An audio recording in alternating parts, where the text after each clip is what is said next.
ہر چیز کے لیے وجہ جواز ہوتی ہے. آپ کی نوجوان نسل پوچھتی ہے کس لیے بنایا تھا پاکستان. فاروق حسن بارٹ لا ہیں جن کے مضامین کافی چھپتے رہتے ہیں اخبارات کے اندر، وہ انڈیا گئے تھے، کوئی ججوں کی کانفرنس تھی، کہنے لگے وہاں جتنے مجھ سے سوال ہوئے میں نے سب کا جواب دے دیا. کچھ نوجوانوں نے ایک سوال کیا مجھ سے جس کا میرے پاس کوئی جواب نہیں تھا. انہوں نے کہا آپ ہمیں یہ بتائیے پاکستان میں کیا ہے جو یہاں نہیں ہے، پھر کیوں بنایا پاکستان؟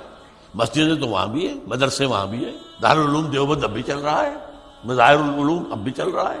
ہاں اسلام دین کی حیثیت سے نہیں ہے، مذہب کی حیثیت سے.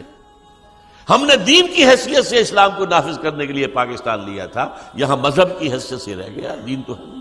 دعا کریں کہ جن لوگوں کے ہاتھوں میں اس وقت ملک کی تقدیر آ گئی ہے اللہ ان کے دلوں کو بدل دے. کاش کہ انہیں معلوم ہو جائے اس پاکستان کا وجود ممکن نہیں ہے بغیر اسلام کے، اس کی کوئی اور بنیاد ہی نہیں ہے سوائے اسلام کے. ہاں ایک نظریے کی بنیاد پر ہے، وہ نظریے کی بنیاد پر اس سے زیادہ جو ہے اگر وہ نظریہ قوی ہو جائے تو اس سے زیادہ قوت بخش ہے کوئی نہیں.